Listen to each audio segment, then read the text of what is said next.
धीरे धीरे स्वाभाविक होउछि भद्रक और धामनगर स्थिति किंतु एबे भी जारी रही 163 धारा कटकणा जारी अंचल राति 8टा पर्यंत खोलुछि दुकान बजार।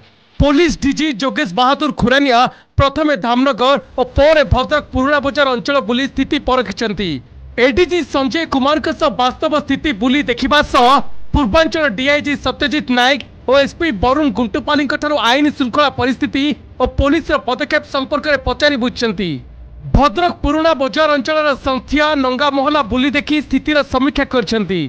कौनसी प्रकार गुजब को विश्वास न करने को परामर्श देवा सह गुजब सृष्टिकारी विरुद्ध में कड़ा कार्यानुष्ठान ग्रहण कर डीजीपी।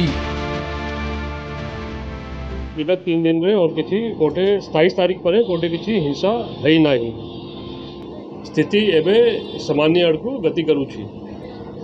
मु अपन मान जरिया समस्त को अनुरोध करुँची जो समय रे सोशल मीडिया रे से किसी आपत्तिजनक तथ्य देखुंती किंबा किसी वीडियो क्लिप देखुंती ऑडियो क्लिप देखुंती से उत्तेजित होगा कथा नुहे सांगे सांगे पुलिस को जनाइबा दरकार और तापरे पुलिस उचित पदक्षेप ने।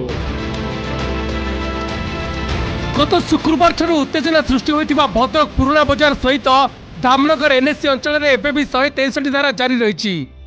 इंटरनेट सेवा को मध्य आसंता काली सकाळ पर्यंत बंद रखा जायछि।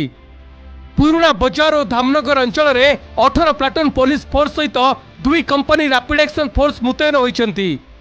सोशल मीडिया रे विवादीय पोस्ट सह पुलिस उपरे आक्रमण और रास्ता रोक आदि घटना रे 8टी मामला रुजु होइछि। एथिरे संपृक्त 33 जन को गिरफ्त करा जायछि। सेपटे लीज लाइन जरिया रे बैंक पोस्ट ऑफिस रे इंटरनेट सेवा जोगाई दिया जायछि। धामनगर रे दुकान बजार राति 8टा पर्यंत खोलिबा को अनुमति प्रदान करा जायछि।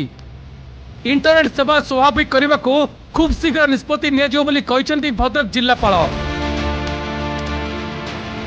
धामनगर परिस्थिति बहुत भल अच्छी आमको प्रशासन बहुत साहाय्य करछि। प्रशासन तरफ कौन हैरान हरकत आम होना आशा करूँ खूब कम समय मध्य जब इंटरनेट सेवा जोगाई दिखती धामनगरवासी दुकान बजार में टे साहय हम बेपार करने सरकार तरफ प्रशासन तरफ अलाउंस है सका 6 ରୁ राति 8टा पर्यंत दुकान बजार खोला रही 3 जन अधिक कौन दुकान छिड़ा करेंगे ना शांति श्रृंखला सह निजर बिजनेस करने से आमको कहते। दिन जो दुकान बंद है बजार बहुत क्षति होती किंतु किसी आवश्यकता नाला दुकान बंद पाई एबे मार्केट पूरा नॉर्मल सबुदिन जमी बेपार हुए सेमती सब दुकान बाजार सब खोला अच्छी इंटरनेट सेवाटा चलले आउर टिके मार्केट भल चलो पूरा नॉर्मल धामनगर किसी असुविधा नहीं लोक मान जो भावुंट सेमती किसी ना धामनगर आम पूरा नॉर्मल आम बिंदास देखो आम कम कर छुआ भी 5 जन मोर स्टाफ से माने काम कर किसी असुविधा नहीं से दुकान बजार खोला रही है जो 163 जो प्रोहिबिट ऑर्डर्स रही 163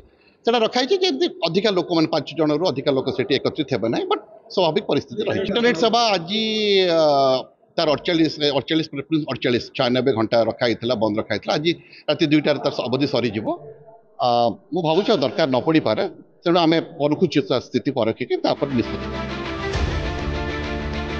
विवादीय सोशल मीडिया पोस्ट नहीं गत शुक्रवार संध्या ठारू भद्रक रे उत्तेजना सृष्टि होइतिला। संथिया पोलो उपरे मुहांमुही होइतिले 2 संप्रदाय।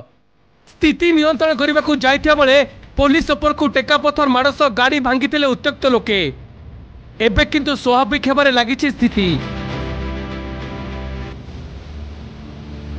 भद्रक नरेंद्र सामल और देवाशीष पाढ़ी रिपोर्ट कलिंग टीवी।